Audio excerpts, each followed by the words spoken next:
You are listening to the HYDAC podcast. In each episode, we share our knowledge with you in topics related to hydraulics and automation and control, from the basics to the current trends. Stay tuned.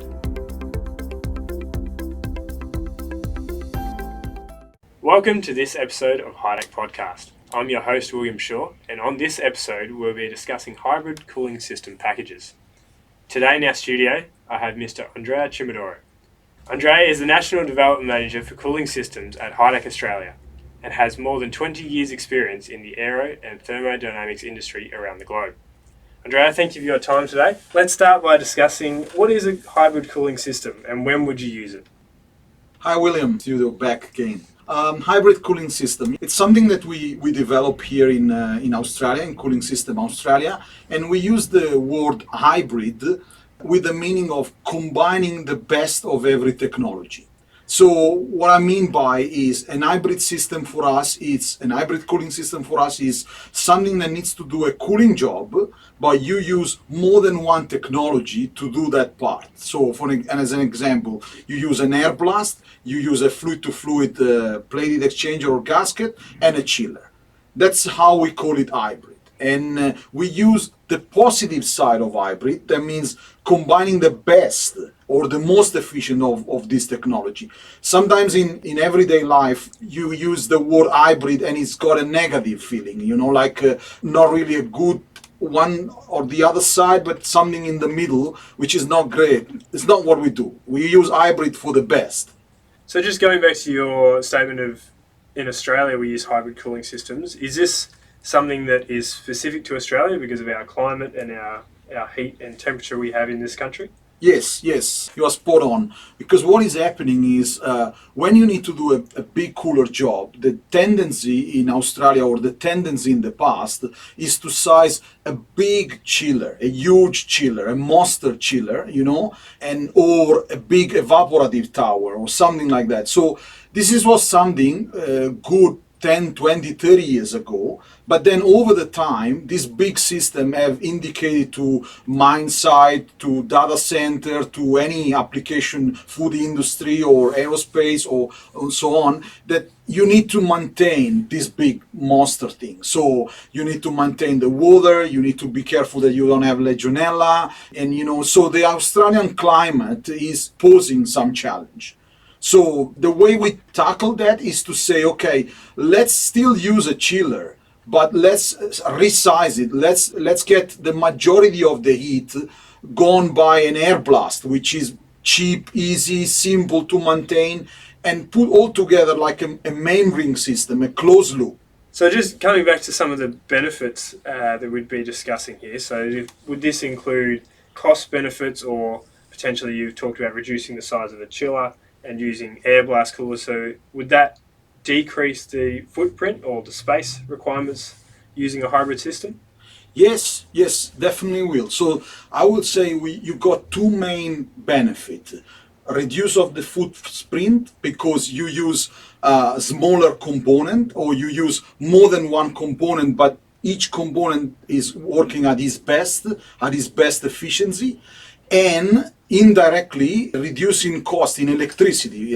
The example is very simple. If I have a huge chiller that has to run constantly, full power and full on, that's different power consumption than having an air blast and coupled with a chiller, and the chiller is only working on and on-off scenario, or even in only a certain time of the year where the air blast cannot cope anymore with the ambient. So those are the two major things.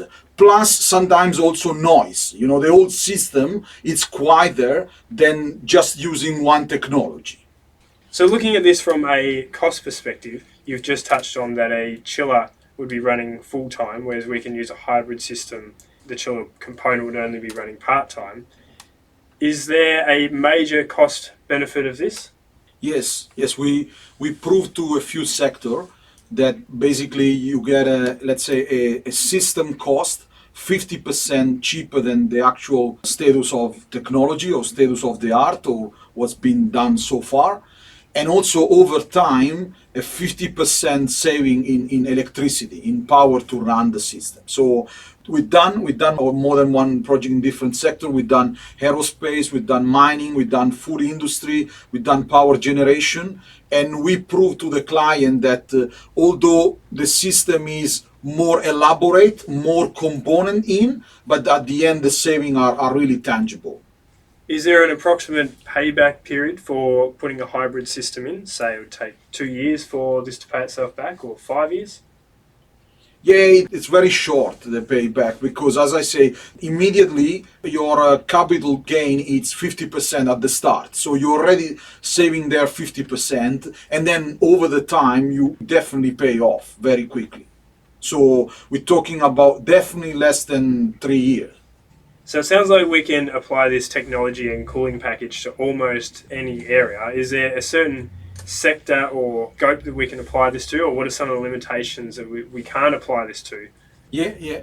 Look, the point of differentiation or the triggering point is that we apply an hybrid system when the equipment needs to have the fluid below the ambient. So in any job or in any thermal management situation where the customer or the equipment or whatever we are cooling can accept a fluid coming back higher than the ambient, then with the air blast or with the air blast and a plate or a gasket, it's the most cheap and cost-effective solution. But when you need to have the fluid below the ambient, you definitely need a refrigeration cooling system, and that's why the idea of the hybrid start, and that's where it starts. We're cooling oil, we can cool it glycol, we can cool it water or mix, and always when it's needed to be below the ambient.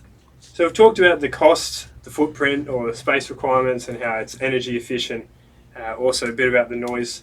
Is this something that's more environmentally friendly or eco-friendly?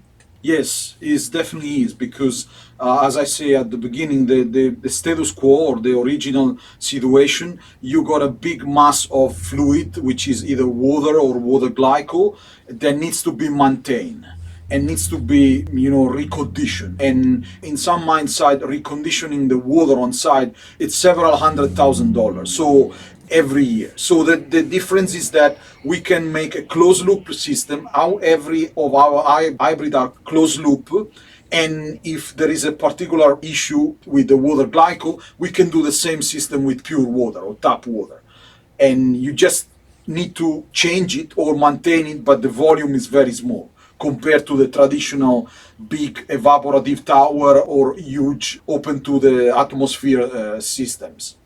Yeah, and also when we do a system which is, let's say, the hot fluid oil and the cold fluid water, we also have good double wall technology on either the gasket or the plated exchanger, so the potential mix of water and oil, it's impossible. So that's another environmentally friendly features that all our hybrid system have. So Andrea, this sounds very intriguing and there's a lot to take in. So if I was out there in the industry and I wanted to learn more about this and take it all in and undergo a bit of in-depth information, how would I go about that? Yeah, in HYDAC in Australia, we got several training courses, and one of the courses is thermal optimization. Thermal optimization is a nice course, and what we do there is we teach the people thermal management. And we're quite proud of the course, because thermal management is still sounding actual, still sounding on the 21st century.